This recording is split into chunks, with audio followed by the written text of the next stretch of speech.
Trellises, a must-have for every vegetable garden. I've been growing vegetables most of my life, and I've always had a trellis. A few weeks ago, I went to my Facebook group, Garden Fundamentals, and by the way, you're welcome to join us there. And I asked my friends, send me pictures of the trellis you use in your vegetable garden. Let's see what the experts use. I got lots of pictures sent in. And in this program, I'm going to show you those pictures. Now, I'm not going to go through them in detail and show you how to construct them because most of it is fairly obvious how you would do it. The purpose of this video is just to show you a lot of different types and get your mind thinking. See which ones you like or don't like. And then you can plan the right trellis for your garden. And while I'm showing you all these great pictures, I'm going to tell you about trellis. I'll give you some facts and talk about some myths. Now, this first picture is one of a trellis you shouldn't be using. These trellises are quite popular in nurseries and hardware stores. They use a fairly thin but wide piece of wood, and they look really nice. The problem is that wood section is too big. Most of the crops we're going to grow on a trellis are vining type crops, and they're able to hold themselves up. They do that by either taking a little tendril and wrapping it around something,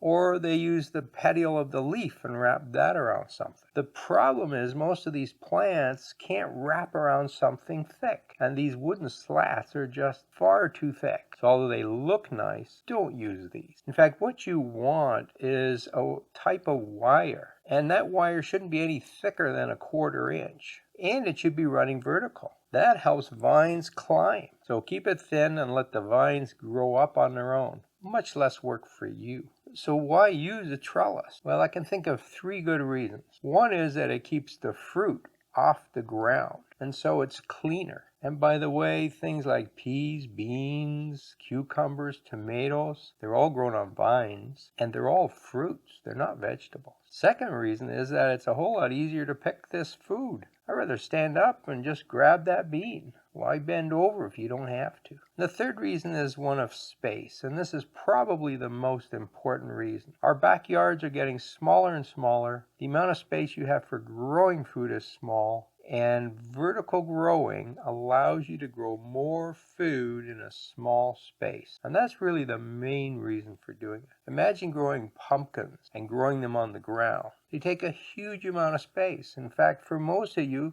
one plant would take up your whole backyard. But if we can grow these up on a trellis, they take much less space. How high should the trellis be? Well, that depends on a lot of things. For one, it depends on how tall you are. I'm 6 feet, and then I have a reach. So my trellis are about 7 feet tall, and I can pick the bean up at the top. Now, once it gets over 7 feet, I usually cut the vines off because if they go any higher, I can't pick it anyways. Or, in the case of beans, the beans actually start coming back down again because there's no trellis up there. So even though they're still growing, getting longer, they actually start coming down and I can pick my food. If you're shorter, use short trellises. The other thing you want to do is match the height of the trellis to the plants you're going to grow. So peas, for instance, and here I'm talking about sugar snap peas. They're the only ones I would grow. They go up to about 4 or 5 feet tall, and then they stop. So if I was making a trellis for peas, I only need 5 feet. Why make it 7 feet when they never get there? On the other hand, my beans, here in Ontario in zone 5, they can easily grow 10 feet tall. My cherry tomatoes also grow on a trellis, and they can get to 8 feet with no problem. So look at the plants you're growing and try and match the trellis to the plants. But of course, there are limitations. If you're buying certain building materials, they come in a certain size, and that may limit you. So most of these vines can be kept shorter, or you let them grow to the top and then you let them grow sideways, or as I mentioned with the beans, you just let them grow over top.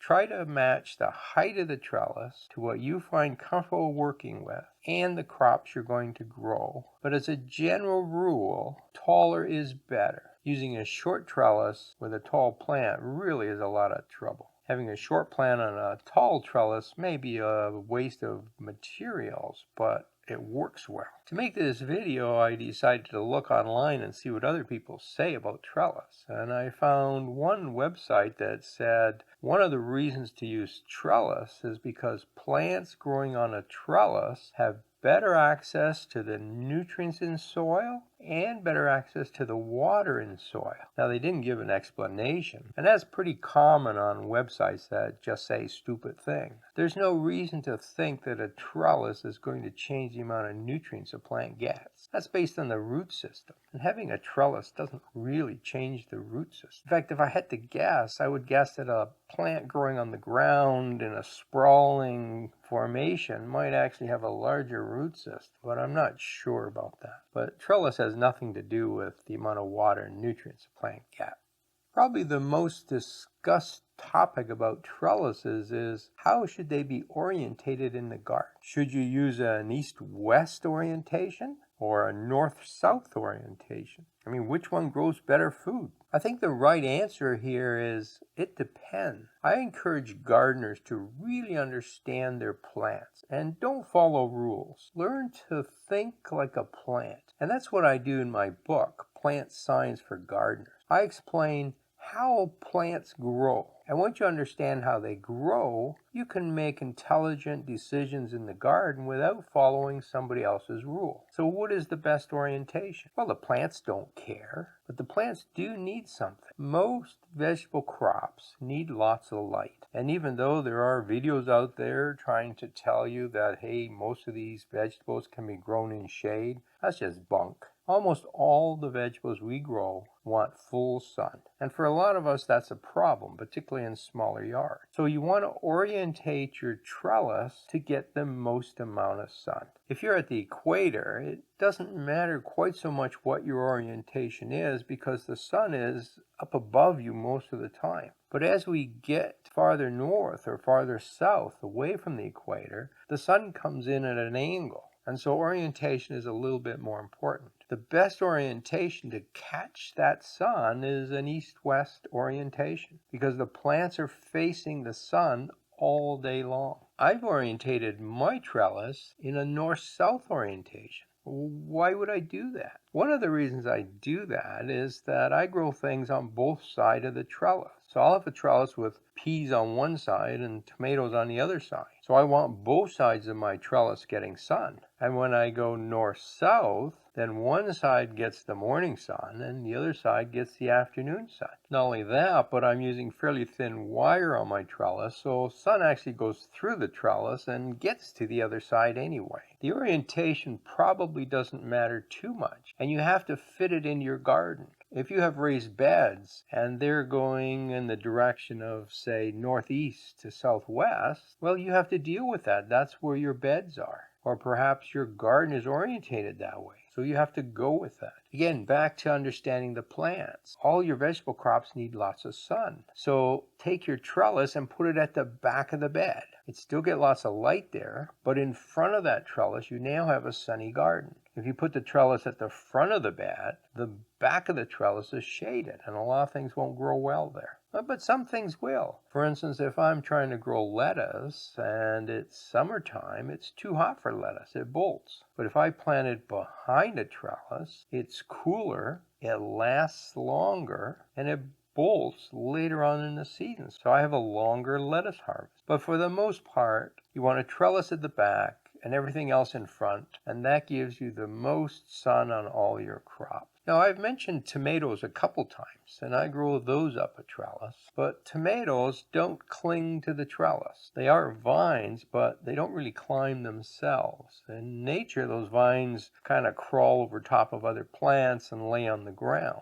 When I grow them up a trellis, the trellis I use for tomatoes has fairly big holes. So I can take my fist and push it through those holes. So when a tomato plant is growing up, I just take the growing part and just push it through the hole. So my tomato plant is weaving itself in and out, up the trellis. I don't have to tie anything because it's holding itself. It does need a little push once in a while, so once a week I go out there and just push them through the holes. But for that to work, I have to pick a trellis that has holes large enough that I can push my hand through and large enough so that I don't bend the stems too much they break. So something like chicken wire won't work. So think about the size of the holes in your trellis. Larger is better. So I hope you've learned a lot about trellis here, and I hope you've picked some designs that you like. They will make you a better gardener, and they will help you produce more food. Now, I'm sure you're growing tomatoes. It's the most popular crop out there. But would you be surprised that most people fertilize their tomatoes incorrectly?